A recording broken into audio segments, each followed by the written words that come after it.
అందరికీ నమస్కారం.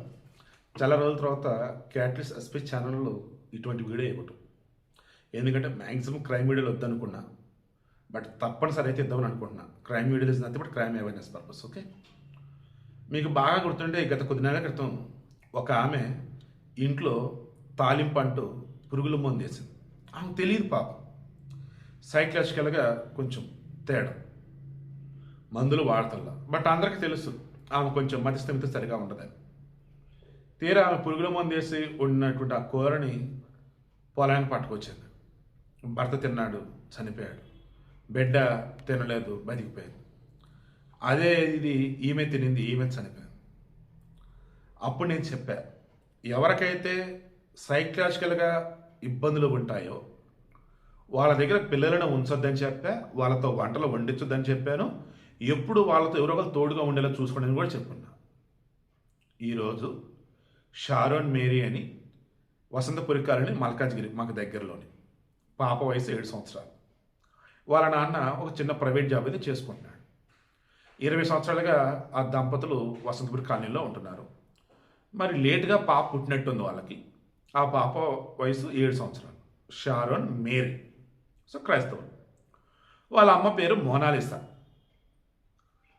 సైకలాజికల్ ఇష్యూస్తో ఆమె ఇబ్బంది పడుతుందని చెప్పేసి ఒక వార్త, అటువంటిది ఏం లేదని ఇంకొక వార్త. బట్ నేను అనుకోవడం సైకలాజికల్ ఇష్యూస్ అని అనుకుంటున్నా. ఎందుకంటే షారోన్ మేరీ పసిపాపకి ఎటువంటి హెల్త్ ఇష్యూస్ లేవు. అటువంటి అప్పుడు పసిబిడ్డని 3 అంతస్తులు ఇంటి మీద ఎదికి తీసుకెళ్ళి అక్కడి నుంచి తోసి కన్న తల్లి ఎలా ఉంటుంది? ఎంత ఎంత దారుణమైనటువంటి కన్న తల్లి అయినా బిడ్డని ఏమాత్రం స్పృహలో ఉన్నా కాపాడుకునేది తప్ప కావాలని చంపదు.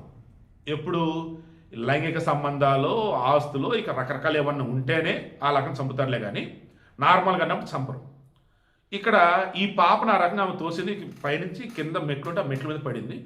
చుట్టుపక్కల చూస్తే ఆగమేఘల మీద గాంధీ ఆసుపత్రి పట్టుకెళ్ళారు. అప్పటికే చనిపోయిందమ్మా అన్నారు. ఎలా జరిగింది ఏంటి? పోలీసులు కేసు ఫైల్ చేశారు, విచారణ చేస్తున్నారు. నాకున్న సమాచారం అయితే మోనాలిసా అంటే షారోన్ మేరీ యొక్క అమ్మకి, తల్లికి సైకలాజికల్ ఇష్యూస్ ఉన్నాయి. నిన్న కూడా అలాగే అన్నట్టుగా మాట్లాడుతూ ఇందాక అనుకుంటా మాట్లాడుతూ సరదా పిల్లలతో ఆడుతూనో వెళ్ళింది, పైనుంచి తోసేసింది. దండం పెడుతున్నా సైకలాజికల్గా ఎవరన్నా కొంచెం ఇదిగా ఉన్నా ముందు ట్రీట్మెంట్ ఇప్పించండి. నా భారతదేశంలో ఉన్నటువంటి ఎంబీబీఎస్ డాక్టర్ల కన్నా నిజంగా ఈ సొసైటీకి కావాల్సింది సైకాలజిస్టులు, సైకియాట్రిస్టులు. ప్రతి ఊరిలో ఒక సైకాలజిస్ట్, ఒక సైకియాట్రిస్ట్ ఖచ్చితంగా ఉండాలి. అప్పుడే సమస్యలు లేకుండా ఉంటే, ఒకవేళ సమస్యలు వచ్చిన వాటికి పరిష్కారం త్వరగా లభించింది. ఎన్ని రకాలుగా రోగానికి మందుది కానీ మనోరోగానికి మందు లేదని సొల్లు కబుర్లు చెప్తూ సైకలాజికల్ ఇష్యూస్ ఉన్న అలాగే వదిలేస్తూ వాళ్ళు చావుతూ లేదా మిగతా చంపుతూ ఏంటి అసలు ఇది? దండం పెడుతున్నా, పిల్లలను మాత్రం సైకలాజికల్ ఇష్యూస్ ఉన్న వాళ్ళ దగ్గర ఉంచొద్దు. ఒకవేళ ఉన్నప్పుడు పక్కన ఎవరొకరు అయితే ఉండండి. అండ్ ట్రీట్మెంట్ అయితే దయచేసి ఇప్పించండి.